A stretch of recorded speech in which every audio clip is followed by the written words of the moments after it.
Nation, it's time. This is the Raiders Squad. Sponsored by Game Time. Everything Las Vegas Raiders every week. Covering all the big hits and game-changing plays from the Death Star in the desert. The way only the Locked On Podcast Network can. Commitment to excellence starts here. The Raiders Squad Show starts now.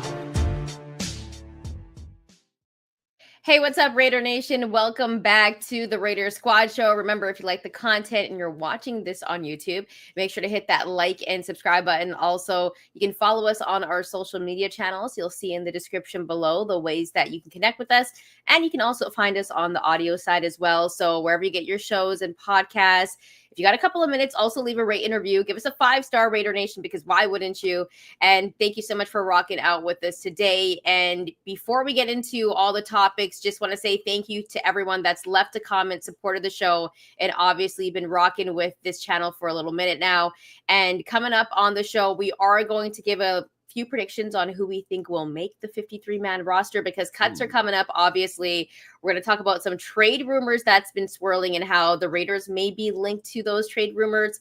But guys, before we get into, preseason week 3 game against Arizona, this one's going to be a huge one, but huge in terms for the young guys.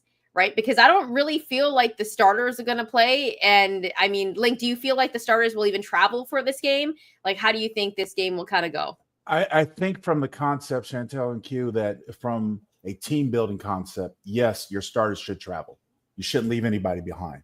I played for coaches in the past that would say, if you're injured, you're not going to make the trip, which I understand. But for a support standpoint and building a team camaraderie, I think the team's absolutely essential. And if you just leave the starters behind, you're leaving about half your roster behind. I know it's 90-man roster. That makes it almost incomplete, and it would feel empty on that sideline if those guys weren't included. So I think they should make the trip. Yeah, I like them to make the trip. I just know in the past that we've seen, coaches leave some of the players behind, and we see them not fully attend that last preseason game. So I'm interested to see how Coach Carroll, this is all new for us, right? We're all learning this on the fly with the new coaching staff and Pete's way of doing things. So I feel like he's going to bring them all with him just because it's kind of the competition in him and the way that he operates. As he said to us yesterday when he met everyone's live, he said that again. He said that for 3 weeks in a row now. What does that mean? Well, we'll find out. But again, this is Pete's way of doing things. So we'll start to learn his tendencies after this weekend. Yeah, and I feel like usually for the final preseason game, the starters usually don't play. They usually get some rest, Right. But a lot of the young guys get a lot of burn, and I think that's probably the most interesting piece in this because not only are guys playing for positions for this team, but you're also playing for positions for other possible teams. So the young guys got to show out, and when you take a look at this roster and what we've seen from the first 2 games, is there anyone in particular that you guys want to see more of, Link? Is there someone maybe on the O-line that you want to see more from, or someone on the offense or defense that you're just looking for a little bit more from in this preseason game? Well, the first one that stands out is Alex Kappa, who hasn't really, practiced in training camp and stuff like that, has been a spare. And of course, there was a story out of Vincent Monsignor that he was getting some share time with JPJ. You've got to see what you have in the cabinet before you go shopping. So That's all what I've always thought about. So you've got to see what you have on hand under contract before you go out there and look elsewhere. And this is a big opportunity for Alex to prove his value, his worth to this team, because if he struggles or he doesn't come out and play well, which I expect him to play in this game, if he doesn't play well, I don't think he has a spot in this team. Yeah, no, I'm with you 100%. He has to play in this game. He's missed out on so much opportunity. He's lost out on 5 or 6 practices, couple games, so he has to play. He did return to practice yesterday. He ran with most of the 2s, but then there was some time where he was switching back and forth with JPJ with the 1s. I think that Coach Carroll, again, in the spirit of competition, is making sure that he gets a little bit of burn. But as he told us on Sunday, they can't make up the time that he missed due to injury. They could only practice him as much as his injury allows, and that wasn't allowing him to practice at all. So I think that this is in theory still a competition, but I really feel like the competition's over only because there's not that groundbreaker where he can make up as much ground as he needs to be that starter. Now that doesn't mean he can't be a number 2, because we know that there's a big drop off between the 1s and the 2s right now when it comes to the offensive line. So he can be that veteran at that number 2 spot. But he's got to go out there and prove that as well on Saturday. So I think this game is really big for Alex Kappa. And I look, I'm just a little added part of it. I don't think that I don't think starter is in his repertoire right now. I think it's, you got to survive. I mean, the thing is that you're fighting for survival. You're fighting for a job, and then you allow everything else to settle itself throughout the season and show your value, your worth. And again, Q knows my saying: you can't make the club in a tub. So you bring absolutely no value to the team if you're not out there on the football field fighting with them. And I think Pete Carroll and his staff realize that. They're giving them every opportunity. I think that will extend through the weekend. But right now, you're not fighting for a starting spot. You're fighting for a job. Well, and he wasn't very good at all in Cincinnati last year. So that's why I think that it's important for him to get out there and show a little something, because, again, he's got to prove that that was a situation in Cincinnati, not necessarily him. And he hasn't been able to do that yet by way of practice or any preseason games. So he needs to show that he could be an asset to this team in general, just going back to what Link said, not even necessarily as a starter, just as a guy on the roster, period. I'll tell you right now, when I went through my 53-man roster and made it, I kept him off. So that just kind of lets you know where I'm Not at. surprised by that. Not surprised. Yeah, and you guys were saying, I think last episode, that you guys thought maybe Alex Kappa would not make that 53-man roster. So Q, not surprised at all that you left him off there. Are there any other guys that you guys kind of want to see more from? For example, I do believe the running back room is still probably one of the most talked about rooms when we're talking about this entire training camp, because we don't really know what two, 3, or 4 is going to look like, if they're going to keep all 4. And that's the big thing, because when you're thinking about keeping 4 guys, then that's going to cut down more guys that you can keep on your 53-man roster. So when it comes to that running back room, Q, are you keeping all 4 of these guys? Are you getting Sincere McCormick on special teams? Like, how are you looking at this? I feel very comfortable in the first 2 running backs. I feel very comfortable in Ashton Jeanty and Zamir White. I feel like those 2 dudes are solidified. Obviously, we know Jeanty, but Zamir White has had a phenomenal training camp. Don't let anyone tell you that he hasn't. He's had a great training camp. Pete Carroll is thrilled with him. He called him the hammer, right? So he's been that guy, and he's also getting it done in special teams as well, being able to return kicks. It gets tricky when you start looking at Raheem Mostert, who is a veteran, who is a good short yardage guy, as a guy that's physical, can get into the end zone. He's got a knack for that. It gets interesting between him and Sincere McCormick. I feel like Sincere McCormick is going to end up being the odd man out and end up on the practice squad, because you still have Dylan Lobby as well. And I think he makes it by way of special teams. Not only can he return, but he's also a gunner. He's a guy that can get down on kick coverage. So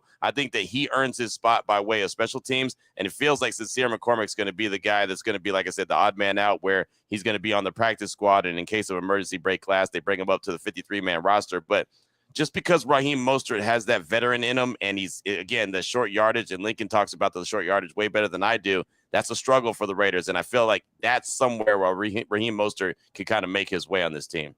It is going to be White, Mostert, and Jeanty. Those are your 3 running backs.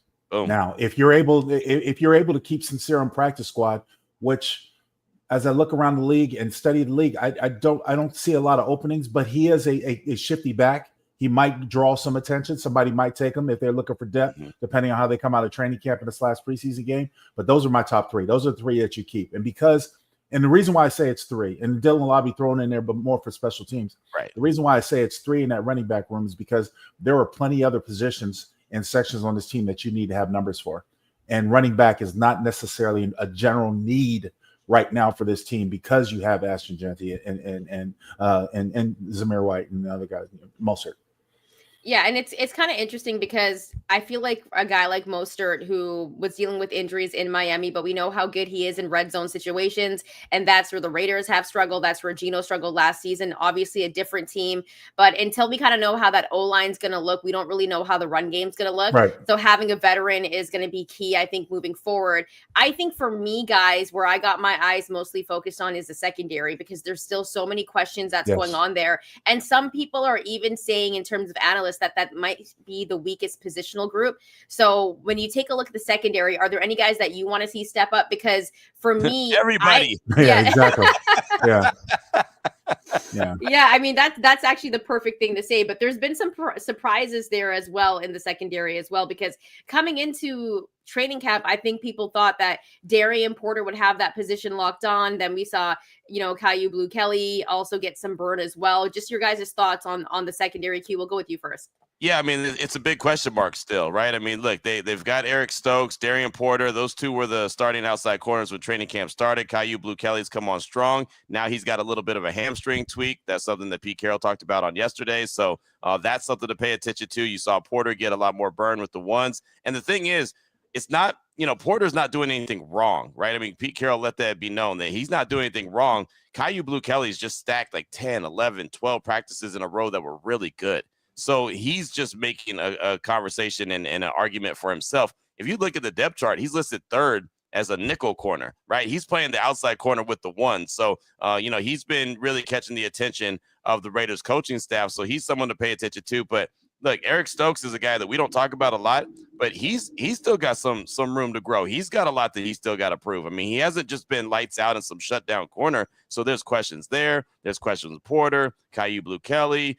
Lincoln brought it up a long time ago. Who's going to play that nickel spot, now that Nate Hobbs is gone? And I thought that was Darnay Holmes. But as we know, Darnay Holmes was playing late in the fourth quarter against the 49ers in preseason game number 2. So I think there's a lot of question marks when it comes to the secondary for sure.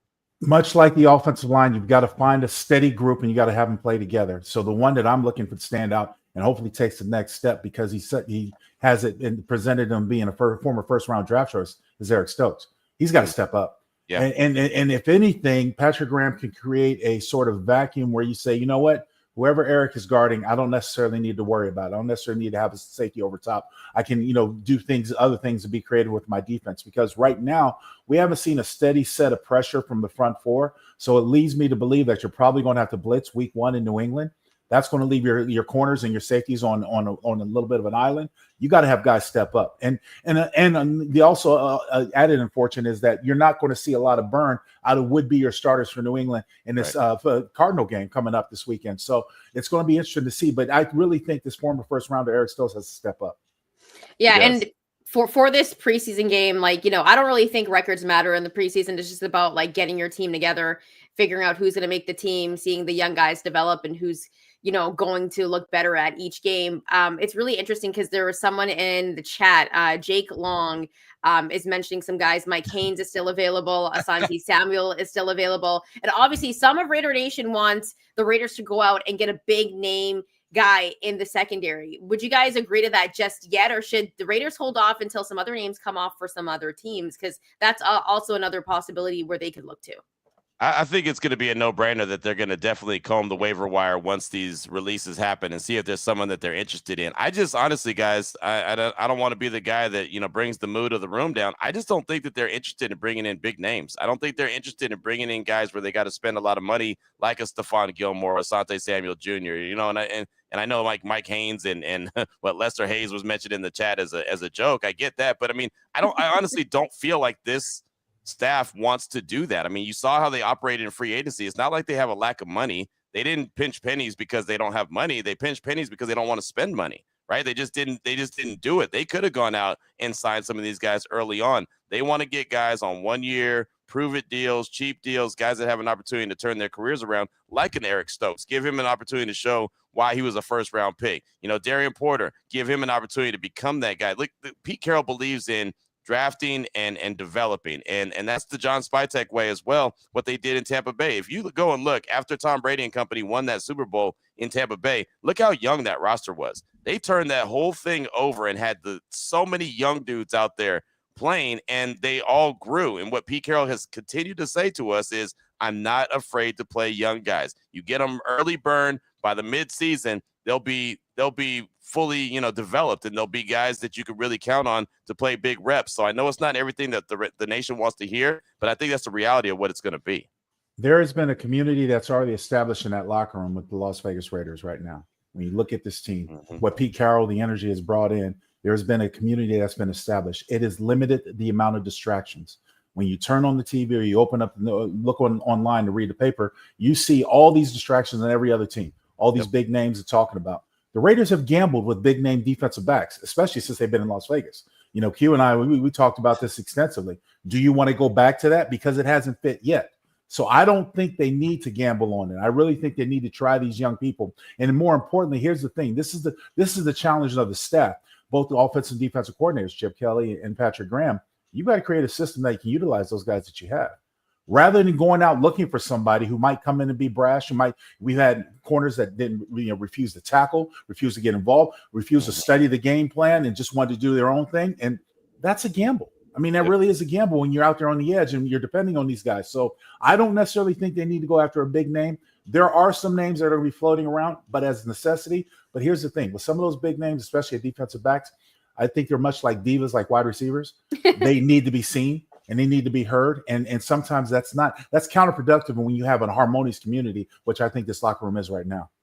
Yeah, and I think the one plus was bringing in a veteran like Jamal Adams, who obviously is a big name, but I feel like it's coming into this year with a bit of a chip on his shoulder because he's hungry. Yeah, exactly. And he's looked hungry. Good, but we also don't know what type of burn he's going to get in games, how many plays are going to be run for him. But so far, he's looked really good, and we know that he's absolutely physical when it comes to tackling. So I feel like bringing him in was kind of a good piece because it's a big name. It's a guy that wants to prove something, and we don't know how much playing time he's going to get, but he's very familiar with Pete Carroll. Well, you also have to think about this. You have to think about the price. Mm-hmm. What are these guys trying to command? Right. I mean, some of these big names that are sitting out there, they know their value, and they're going to try to command big dollars. And there a lot of times their people aren't going to agree on a prove it contract. They want more stability, especially when you talk about some of these older guys that are in the twilight of their career. I mean, they could still have play and they could still have good burn, but what's the price tag? And are you really that desperate? Do you reek of desperation? Which I don't think the Raiders do right now. Yeah, and I agree with them building with their young guys, building through the draft, getting some, veterans to come in, but maybe not so much those big names, but a big name has been linked to the Raiders, plays for the Bengals. We're going to be talking about that next, Raider Nation. So keep it locked here on the Locked On Network. You're watching or listening to the Raider Squad Show.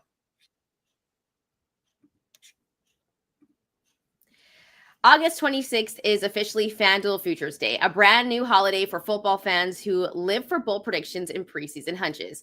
For just 24 hours, FanDuel is giving you deals on NFL season predictions. So whether you're calling your MVP, eyeing a long shot division winner, or ready to crown your Super Bowl champ before week 1 even kicks off, this is your moment. So if you want to make your bet on who's going to be your MVP, do you think maybe Geno could win MVP? I bet you the odds would be crazy for that. Probably plus over 1,000 if you were to place money on that. But also you can visit the FanDuel app today and start planning your future bets now, because Futures Day is one day only.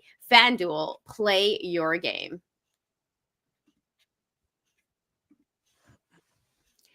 Welcome back, Raider Nation. You're watching or listening to the Raider Squad Show. And if you are watching on YouTube, make sure to hit that like and subscribe button.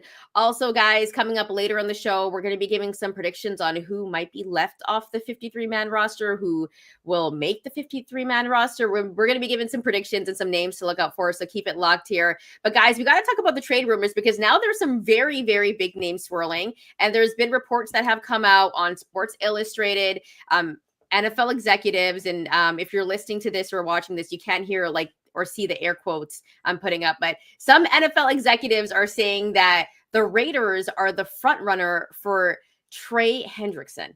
And this is obviously a massive name. I think you could even argue that he was the best player on the Bengals defense last year for sure. But this is a huge name that the Raiders are being linked to. And the big question is, do you think the Raiders will go for a guy like Trey Hendrickson, knowing that they're, I believe he's 30 years old, but there's going to be a big price tag. But at the same time, this can give the Raiders a massive boost on the defense. Q, will go with you first. Do you think the Raiders are the front runner for a guy like him? I'm laughing because no, I really don't. I mean, now look, they very well could be in the market for him. I know that this Patrick Graham defense is all about getting pressure on the quarterback and everything goes that, after that. But as I mentioned before, when it comes to giving big names, big money, and going out and making a big splash, I don't think this staff is interested in that, at least not right now. I could be absolutely wrong, but when I hear that an NFL executive thinks that the Raiders are the front runners, I feel like that you could throw the Raiders name into every rumor that's out there. Raiders are the front runners for Micah Parsons. Raiders are the front runners for you insert whatever you want to insert, and it makes it that much sexier. I don't buy it. I don't believe it until I see it. I could be absolutely wrong. I have no problem coming back later and saying, hey, my bad. I got that one incorrect. I read the room incorrectly. But it does not feel like this staff is interested in that. And I think that a lot of times, these reports just kind of pop up and it's easy to throw it out there and there's no consequences and repercussions when it's not correct. So I take it for what it is with a grain of salt. I don't think there's too much there. Let me say this. I like Charles Snowden. I like Malcolm Koonce. I like Tyree Wilson. I like these guys. Trey Hendrickson brings a unique possibility to the table. And I'm going to say I think they should make a move for him. The reason why is he knows how to rush over to the left tackle, the right side of the defense.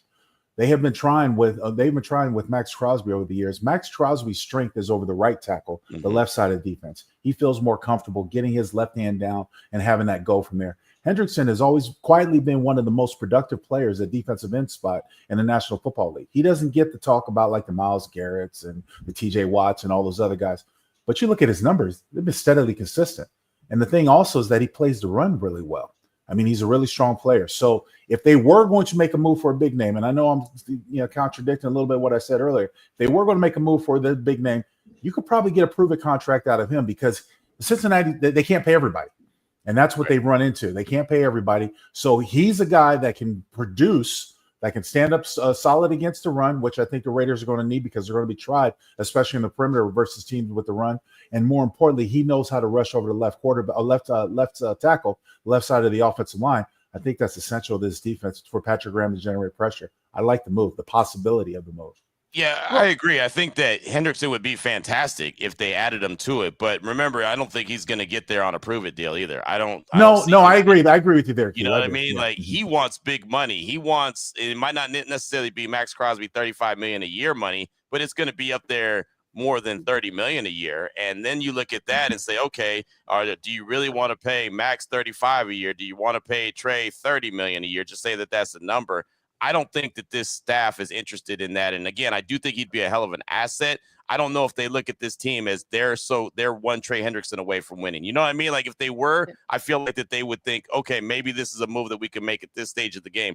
I don't think that they're there. That again, I could be completely reading the room wrong on this one, and they could go out and make that move, and I could be dumbfounded and found to be incorrect. I don't get that sense from this staff right now. I think when you look at the overall potential there, when you go to the Chargers and having Khalil Mack and Bosa, that was a pivotal, worthy, notable ends that could rush the quarterback, right? And when you talk about this division, this is the way reason I bring it up, Chantel and Q. You talk about this division. What's important? You got to find a way to beat the Chiefs. So you got to find a way to get to their quarterback as quickly as possible, Patrick Mahomes, right? So that's what I'm saying when it comes to this. And look, the Chiefs are that steady burn right now. They're going to evolve like every other team. They're going to be competitive. But right now, if you're the Raiders, you want to pour everything into your defense as you can because you have to generate pressure. You have to find a way to stop that team in red. I think I like the move to go and get a guy like Trey Hendrickson because, like Link said, I don't think he's as big of a name as like Micah Parsons, but his stats show that he's been putting in work in Cincinnati. And I also think he's been the best player on that defense for a couple of years now, even though that Bengals defense has struggled at times. But I will say this, that I think that there's other guys that the Seahawks want to develop to be that guy for Max Crosby, right? To be on the other side of Max Crosby. And so I think that maybe this is just a big rumor. And when there's no like NFL executive name that's put into these stories, that I'm like, I don't know how honest this story is. And like Hugh says, people will put out reports and sometimes they won't be true. And there's nothing that comes about it. So I think it's, well, I was just going to say, Chantel, that, Hugh had hit the nail on the head because the Raiders have money to spend. There's not a guy that's floating out there that somebody doesn't equate to the Raiders with, right? Exactly. You're talking about a last place team in the division that's trying to win, that's trying to turn things around, new coach, new system, not necessarily new system offensively, but not necessarily defensively, but you're trying to turn it around. So everything is going to throw, and it's just like making pasta. You throw it at the refrigerator, see it sticks if it's done. That's the same thing that you do here. You're going to throw names out there. Oh, let's money with this, Micah Parsons and Trey Hendrickson and Stephon Gilmore. Why not? You've got the money to spend. What harm could it do to throw it out there and make possibilities? Yeah, and that's a great point because the Raiders do have the cap space to spend on a move like this, but it's also like then you're bringing a big name and you're kind of disrupting everything that you've built throughout training camp. So that's the other issue. But I think when you bring in a guy like Trey Hendrickson, when people have talked about how great of a teammate he is, it's a little bit different. And there's not too much, I guess I want to say like hoopla around this Trey Hendrickson. Possibly him being disgruntled, right? Because we know for Micah Parsons, he just doesn't want to be there.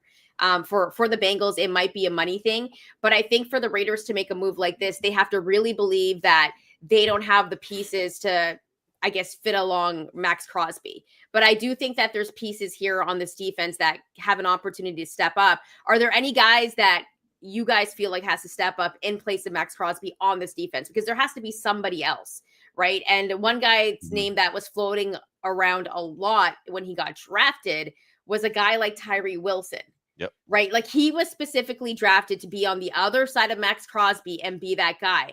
And so far in training camp, in preseason, I feel like he's looked decent. Q, what are your thoughts on what we've seen from him so far? Man, I think my thoughts are you must have been listening to my show today, man. You're just jumping right out of my brain, man. Get out of my mind, right? I mean, this is what we've been talking about is where is there going to be a guy that's going to be, the other dominant impact player on that Raiders defense, not named Max Crosby. And Tyree has an opportunity, right? This is a great year for him for the chance that he has, right? We know that there's no Christian Wilkins, so they're playing him outside. They're playing him inside. He's done well, I think, in both positions. He's obviously matured. He sounds more confident in what he's doing. Even yesterday, and Link, Tyree is kind of a shy dude. Tyree's walking around the practice facility, no shirt on, stepping up to the podium, just he's just getting his Max Crosby on. I mean, he just seems like a different dude. I caught up with him right after the joint practice with the 49ers, and even the conversation I had with him, it was about 3.5 minutes. That's a long time for Tyree. Tyree is not a big talker. He's a,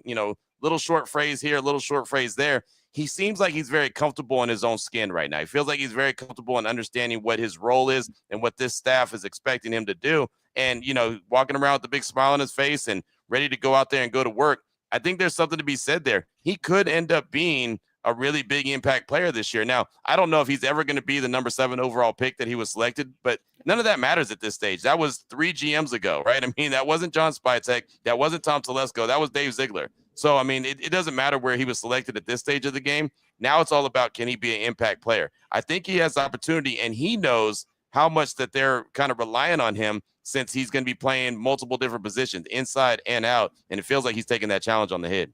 I'm hoping that confidence translates into good play. Yep. That's what I'm hoping for. I'm hoping that it translates into good play. And, of course, you have the greatest inspiration in the locker room, the Condor, playing right across from you. So that can bode well. But here's the thing.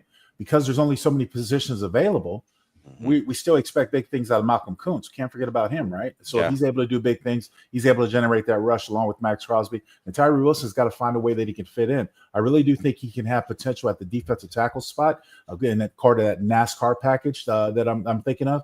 But he has to learn how to play lower, so I have to play within himself. So this is a prove-it year for me for Tyree Wilson. Yep. Really is. Like a lot of guys on this roster, a prove-it year to show his value. But he's long, he's strong, he's got great athleticism, he's quick. So there are things and tangibles that he can use to his advantage. But much of Q's point, I'm hoping that confidence translates into good play, making big plays on this defense to be a standout. I'm glad you brought up Malcolm Koonce, though. I want to jump in about Malcolm real quick because I've been really paying attention to him. We know that he's 1 year removed from the torn ACL. He looks like, and Pete Carroll talked about it yesterday, he has to still trust that he's healthy. It looks like, right. I mean, he's out there, he's physically healthy, but it looks like he's still a step behind because he's thinking, like, am I healthy? Am I going to take that step? And is my knee going to be straight? And look, I've torn both ACLs, right? And both my knees playing basketball. Coming back that first year, you're physically able. The second year is when you're physically and mentally able, right? You're confident that second year. And basketball is different than football. As you know, Link, I mean, football, you got guys diving at your knees. You got guys cutting you. You got blocks coming from angles that you don't see coming. So there's a lot more when it comes to football, especially being in the trenches like Malcolm is. I understand why he's a little slow to the party. I think he's going to be fine. I just think it's going to take a little bit of, okay, yeah, I am good, right? Maybe an actual physical full game where he's getting hit multiple times and making some hits where he's going to be 100% confident that his knee is healthy. He's physically fine. But like Pete Carroll said to us yesterday, he has to trust that he's healthy. That trust is in his mind. I'm here to tell you guys, as a former offensive lineman, we went after guys in places where we knew they were injured. Right. We knew he had if a guy came on the football field, he had one ankle spatted up and taped up and the other one not. Oh, is that ankle bothering you? Well, let me test it. Let me put my helmet right on it. You know what I mean? Yeah. Look, this is all fair in love and war. You know what I mean? This is what you're going after. This is what, not bounty gate or anything like that. But hey, if I see a guy that I know has had knee issues. When I played against the great Reggie White, I knew he was on the tail end of his career, knee issues. You know how many times I cut him when he was playing Carolina?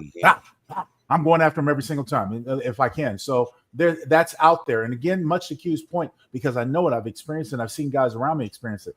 That mental plays a very big part of it. And that mental is a very big part of the game, especially on this level. Everyone's an athlete out there. There are no shortage of athletes. mentally. What do you have up there? That's why with Tyree Wilson, that confidence, does it translate into better play? Let's hope. Same thing for Malcolm Koonce. Does that translate? And you know what? I'm back. Let me do my thing. Let me go recklessly like I once did, because I'm playing the opposite of Max Crosby, and I'm here to show something I have value to this team too. And his biggest asset is his speed. That's Absolutely. why I've really been paying attention, because his speed, and I get it that he's not going to go and empty the tank in preseason, but at the same time, you want to see glimpses if he gets that speed back, because when he went and got 8 sacks in 9 games when AP took over in 2023, the second half of the season, the dude got around the corner so quickly. That bend and that speed was great, and then he's able to attack the ball and attack the quarterback and cause fumbles and get sacks. And that was his like superpower, is his speed. His speed's not quite there yet. I can tell you from being there each and every day. Quite the speed's not there yet, and again, I think it's upstairs between the ears.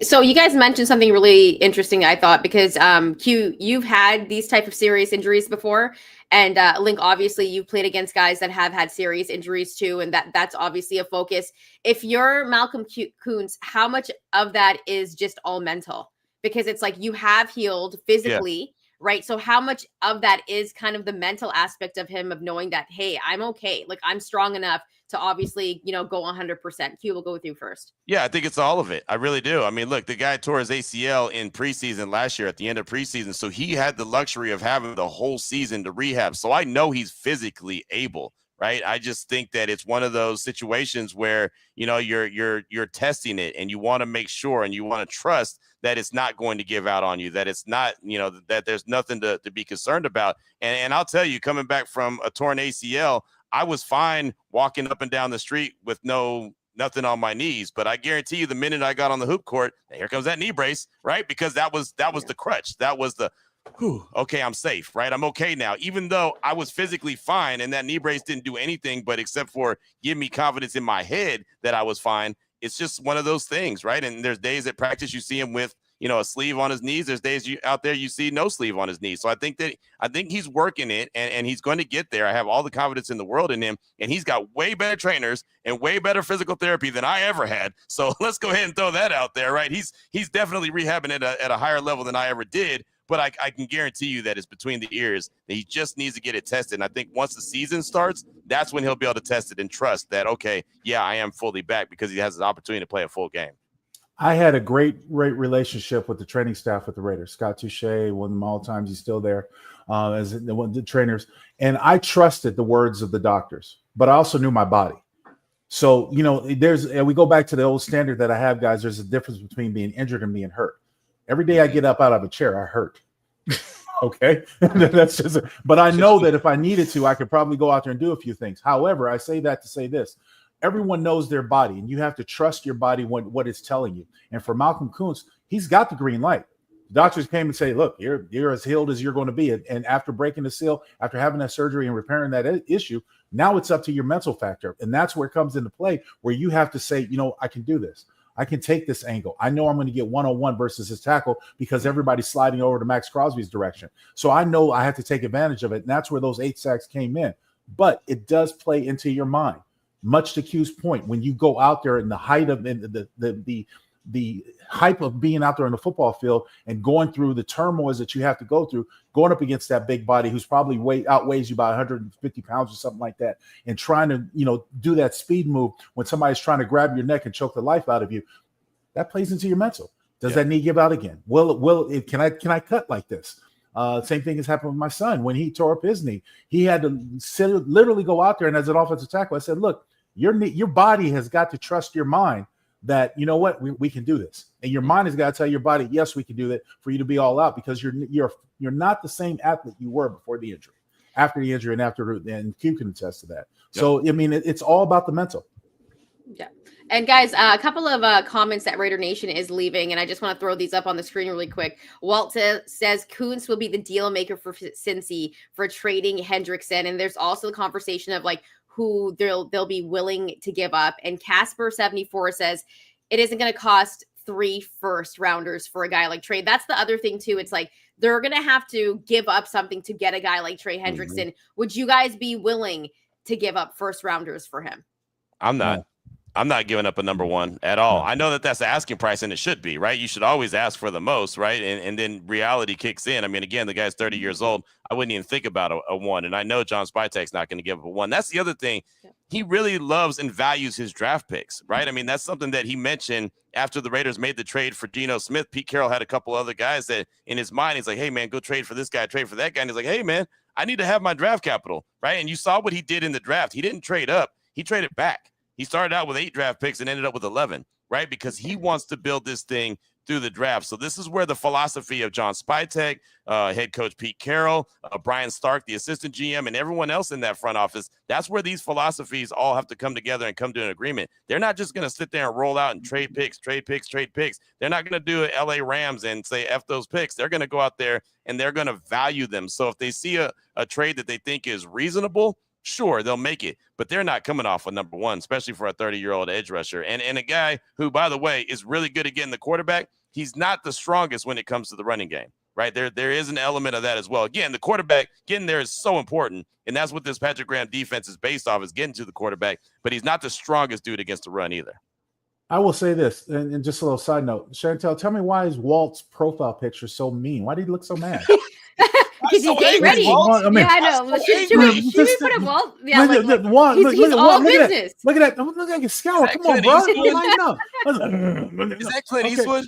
He's ready to go out on the football field. Walt's ready to go out there, all right? Yeah, Walt ain't no joke, man. For sure. But I agree with Q's points. It's too early to be that angry, Walt. Come on. Yeah, exactly. That's exactly right. Come on, man. Smile. Cut up a little bit. A little cheese there. But yeah, I agree with Q's point. Don't give up the draft capital because you're still trying to build a team. And look, the thing is that the Raiders have done away with a lot of their first and second round picks over the last couple of years with all these coaching changes. They don't really have a true foundation in that locker room, other than Max Crosby and I mean, it's there aren't a whole lot of guys. So you've acquired assets from around the league, prove it contracts. That gives you the premise to be able to be competitive this year and possibly the next year. But during that interim, you've got to build and you got to develop some of that young talent, like the young offensive linemen that they brought in. They've got to develop them. That's going to take time. Yeah, and a couple of more comments from Raider Nation because they're giving some good ones. Isaiah R says, I'm not even giving up a second. And Top Beat says, no, not for a 30-year-old. And PJ is saying, we gave 3 for Geno, but I think there was a need for quarterback. Whereas, the Raiders feel like they do have some potential and some young guys. So a little bit of a different situation. But coming up next, we're talking about another guy, quarterback, actually, that's also been, I guess, not linked to the Raiders. But the big question is, should the Raiders go out and get him? That's a guy that's been put on a depth chart as QB2. And a lot of people are thinking, hey, maybe the Raiders should go for him. So if you're wondering who we're talking about, well, you got to keep it locked here on the Locked On Network. You're watching or listening to the Raiders Squad Show.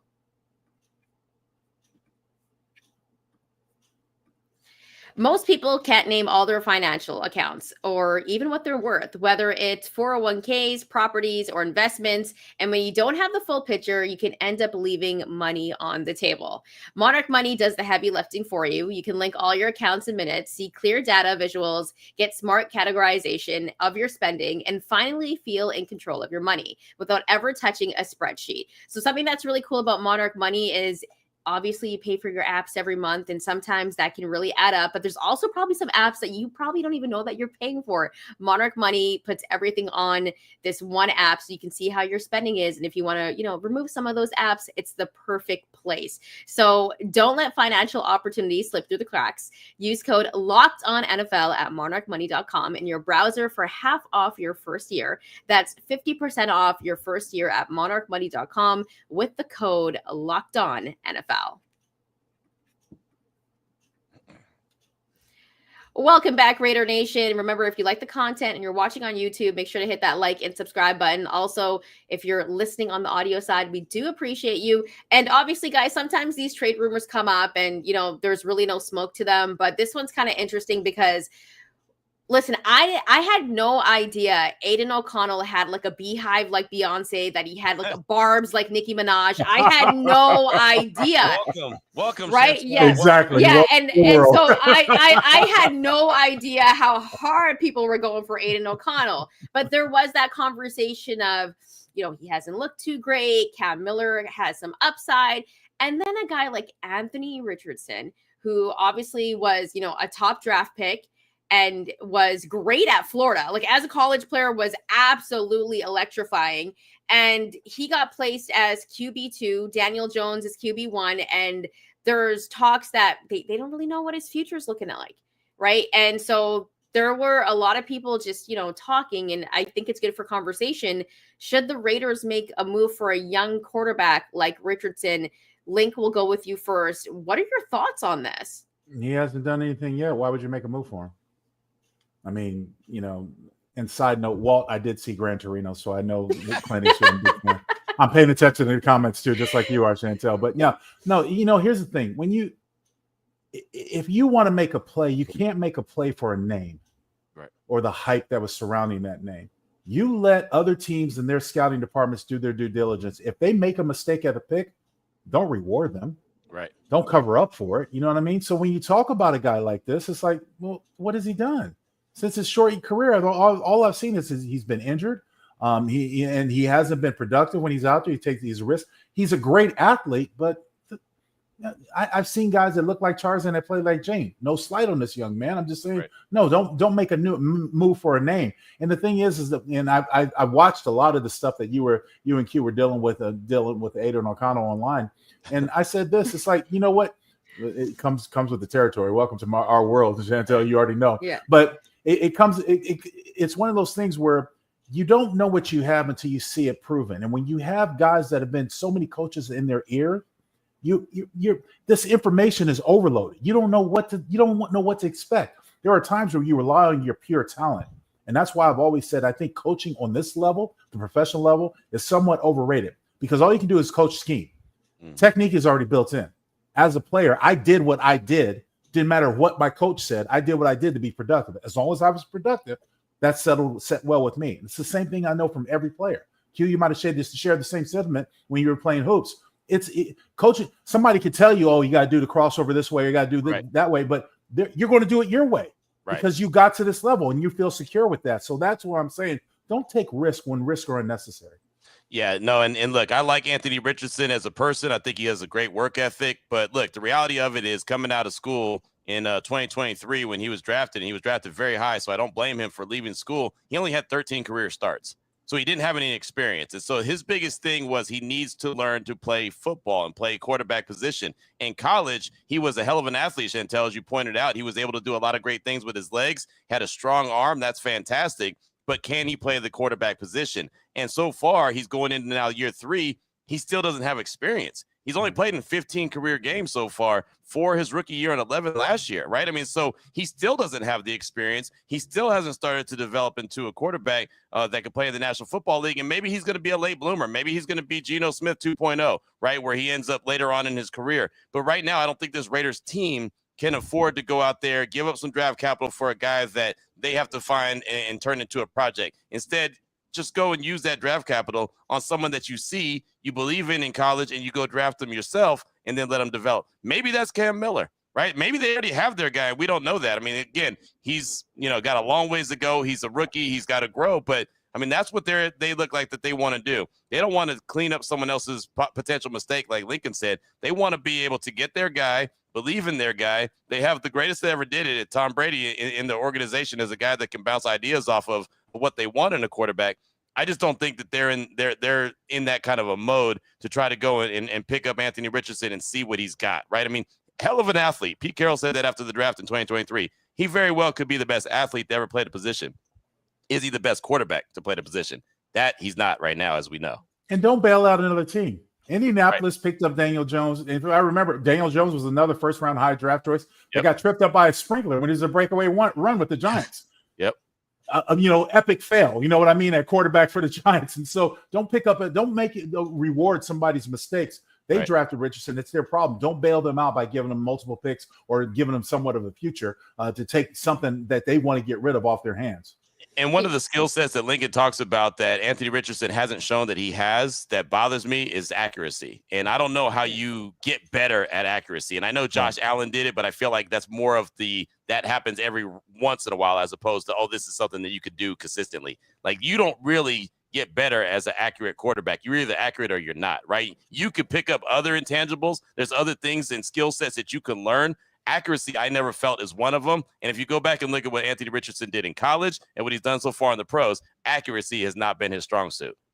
Yeah, and that was kind of the one negative thing from him coming from college into the NFL was the accuracy, but we know that he's great being a mobile quarterback, right? That's why he was so electrifying when he was at Florida. That's why he was so exciting to watch. But I kind of am surprised that they didn't try to make him into like a running back or something like that, because he is really quick, but he does have that strong arm. But it's kind of interesting because I think where the Raiders are right now, and even though we've talked about Aiden O'Connell not looking so great in preseason, I feel like the Raiders have that kind of set where they're going to go with Aiden O'Connell. They're going to give him that chance, and the Raiders don't have to change that at all.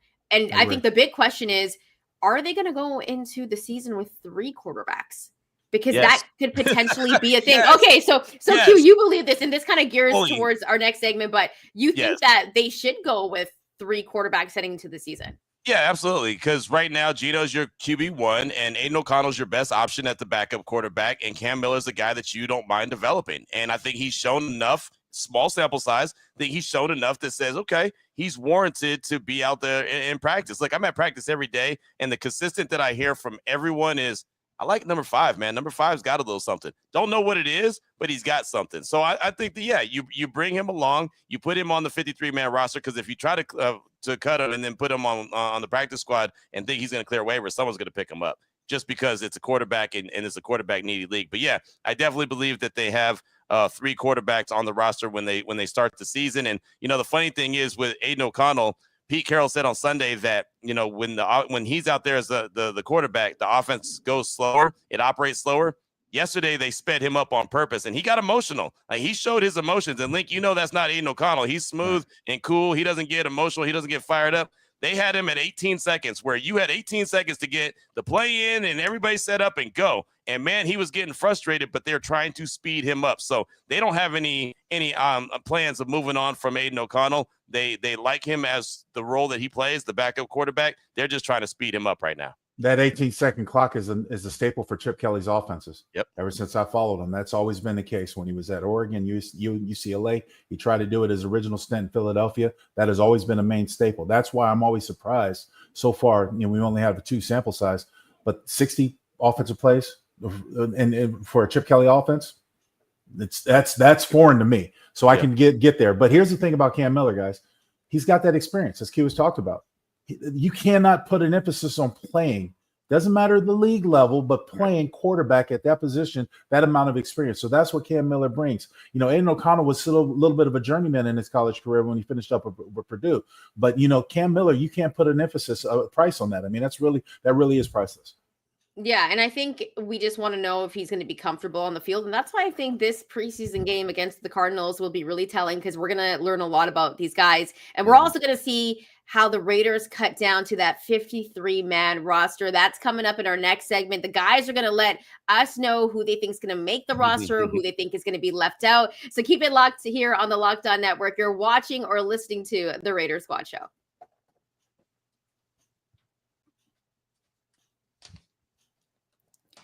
All right, welcome back, Raider Nation. Obviously, we're set for the preseason Week 3 game against the Arizona Cardinals. And after that, there's going to be cuts made. And we're going to find out who's going to be making this 53-man roster. And I don't know about you guys, but one nerdy thing I do every year since I was a kid, I like to create my own 53-man roster on who makes the team. And so it looks like Q's got it. Okay, great. This is great. Welcome to the Nerd Club. Yes. Nerd Club. Been there, done that. Yeah.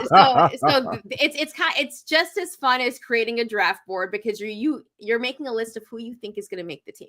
Yep. And so this is why I think this is exciting, because there's going to be some names left off, and some of those names might be surprises. But let's go the positive route first. Who do you guys think are for sures that have had question marks around their names on who's making this roster? Who's a for sure on this 53-man roster? One guy that you guys just mentioned, Cam Miller. Right? Yep. You guys think they're going to be going with, but that's one guy. Three quarterbacks. Yeah, I got 3 quarterbacks on my 53: Smith, O'Connell, and Miller, in that order. So yeah, that brings us to 50. That brings us to 50 already. I'm telling you, this is such a hard thing to do as well. When I was coming up with this, at one point I had like 10 offensive linemen, 10 defensive linemen, and then I'm like, man, the numbers ain't mathing here. Like, I'm up to 54 guys. Now I'm down to 50 guys. Now it's it is such a difficult thing because you start to see, especially me, I get to see practice every day. I'm like, this guy's really making some noise. I think I got to leave him on the roster. Well, then I got to take, it's like you're robbing Peter to pay Paul, and it's not fun. Someone's got to get paid. It is not a fun exercise. Let me tell you, I'm glad I'm done. Okay, great. Link, are there any guys that are for sures on this 53 name roster? Obviously, we know the for sures like Max Crosby and right. The starters, obviously. Yeah. So here's the thing: when we assign this thing, I was looking at not necessarily names, just numbers specific. If I was a general manager, so I kind of placated like this: I'm keeping 8 offensive linemen on the active roster. I'm going to put 2 on the practice squad, 2 or 3 on the practice squad. And of course, the numbers have increased, so you'll probably go 3, possibly 4. I'm keeping 8 defensive linemen. I'm keeping 3 tight ends. I'm keeping 3 running backs. I'm keeping 3 quarterbacks. I'm keeping 5 wide receivers. So are we playing the math? Where are we at right there? Yeah. Hey, look, man. I hope you're calculating that up at the same time, bro. I'm doing it. I'm doing it as I pictured it last night when I was going. Yeah. So you add 1 and carry the 2 and all that other stuff. Right. Yeah. The big thing is, how do you assign the linebacker in the defensive secondary room? Yep. That's my biggest question mark. And going into this assignment last night, guys, I was trying to figure it. I'm playing with numbers. I'm like, I can't keep him, and I know that I got to keep him. Guys like Blue Kelly, as you have guys like Darian Porter. These guys are your future, but you don't want to give up on Eric Stokes. I think there's value there. So I mean, you're talking about how can you play with these numbers, and that's the biggest question mark. Mm-hmm. So I'm not trying to escape your question, Chantel. I'm talking about the numbers here. What makes sense. Because there are going to be a lot of notable guys that are going to be cut because they're going to try to put them on practice squad. Right. That might get taken. Yep. There are a lot of notable guys, notable names that are going to be taken by other teams. They're not going to be able to hide them away for 24 hours in order to put them on the practice squad, which is the NFL rule when you release a guy. Yeah, exactly. I actually have 6 linebackers that I kept, and again, did you? And see, it's like you said, man. The numbers game is one of those where you go back and forth. I got Rob, Jermaine Pratt, Devin White, Jamal Adams, Tommy Eichenberg, and Cody Lindbergh. Those are the 6 that I kept at the linebacker position. I feel like that was a little rich for that room, but at the same time, I'm thinking, well, I don't know the package that Jamal Adams is going to use, so I know he's going to be there, but I don't know how often he's going to be used. Like Devin White is a guy that I kind of feel like is on the bubble, but I think that they like him, that he's a veteran. So I'm looking at those veterans, Rob, Pratt, and White, and like, okay, they're going to keep those guys because they're all vets, and Adams is a package. Eichenberg is starting to come on, and Lindenberg they drafted. You know what I mean? So that's the other thing, right? You have to think about John Spytek. He's the one who drafted these guys. So his philosophies are, is he trying to draft and develop? Is he going to lean heavily on the guys that he drafted to keep around?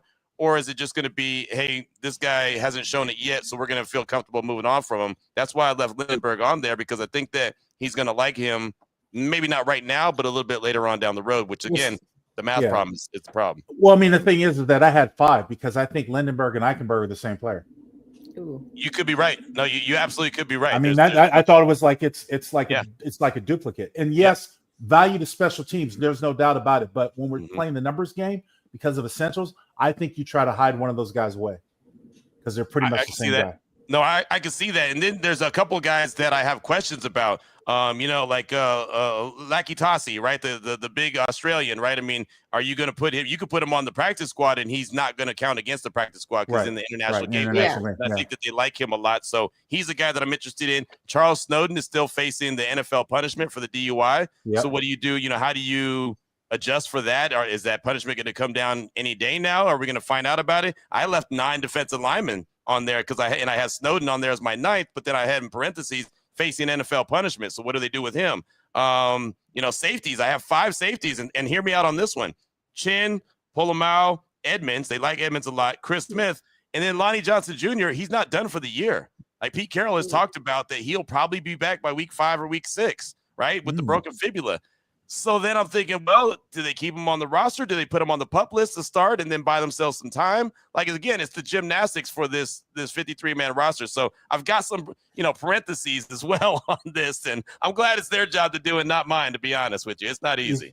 And see, I had, even though I liked Snowden, I had him out, the odd man out, because he is facing the NFL's sanctions and rules of discipline. Right. And more importantly, you go to him and said, look, here's what we're going to do. We're going to release you. because we know the NFL has to come down on you and do that.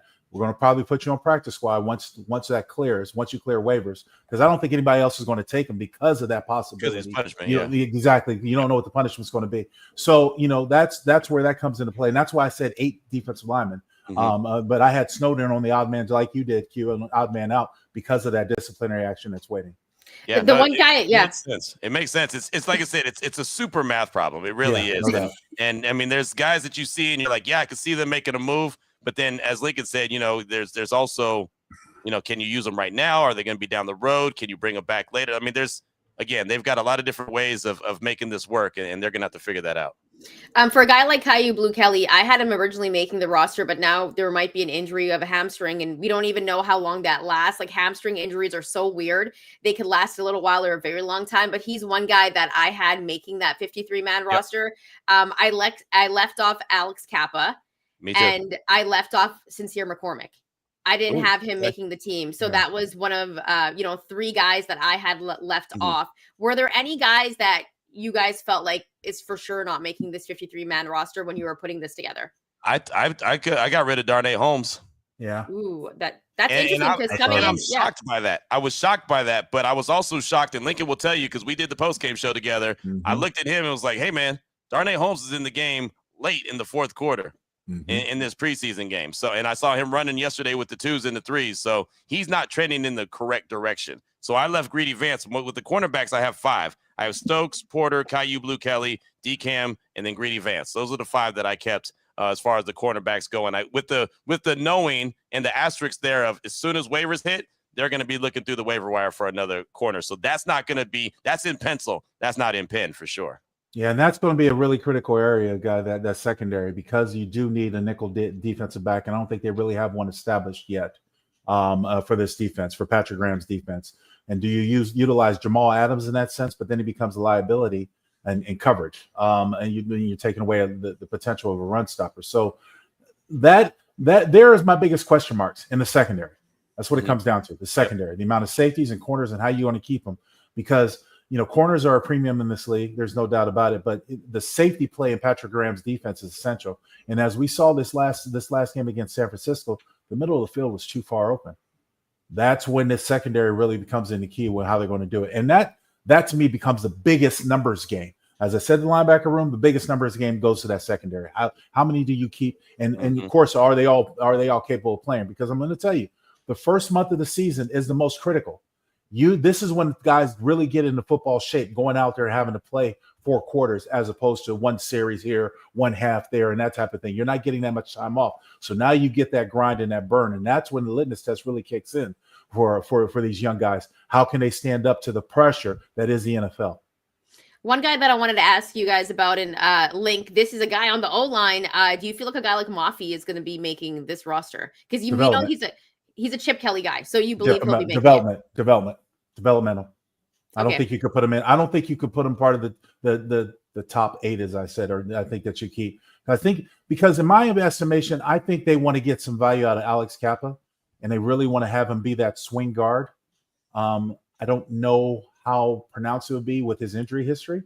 Right. You know what I mean? How definitive it can be. So then you can see him probably making a change and go somewhere else. But much of your point, Chantel, you said you didn't have Kappa making the roster. If that's the case, then you do keep Mafi. Yeah, I didn't have Kappa on my roster. I do have Mafi as my last guy, and I had 9 offensive linemen. So, again, I had 9 O linemen. I had 9 defensive linemen. I mean, it's ridiculous, man. It really is. It's a tough task. But Mafi, because he is that Chip Kelly guy, and I know he did get some burn in there when JPJ wasn't playing. I kind of feel like that they like him, and since Chip knows him, he's going to get a little bit of love as well. So I feel like he's the last guy there. But if they do keep Kappa, then he'll be the first one gone.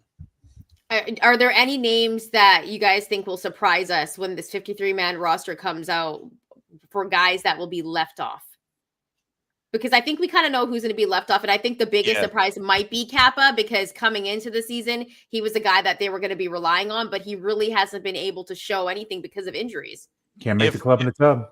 If there's one guy that's left off that would be a big surprise, and I kept him on my roster, it'd be Raheem Mostert.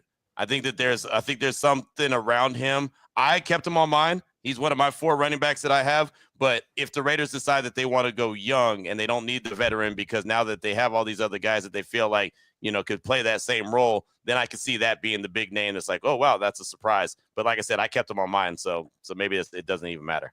I'm going to go with Anthony Richardson. That'd be a big surprise. Yeah.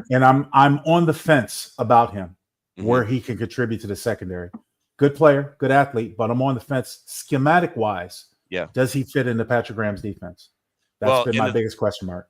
The thing is, I have him on it right now, but that doesn't mean that he's going to be around long. Once that waiver wire and all those guys come through, I think that there could easily be a pickup and then him get released. I just think right now they don't have the depth as far as the guys with the size and the speed to fit in what Pete Carroll wants to do to be able to feel confident in moving on from him right now. That's why I said it would be a surprise for me. All right, Raider Nation. Well, that's it for today for the Raider Squad show. But you guys are going to be doing the pregame show, I believe, for the preseason game. Yep. So make sure to tune into that. Q and Link will be setting you up for the Raiders and Cardinals, also a post-game show as well, I believe. So you guys will be keeping everyone up to date.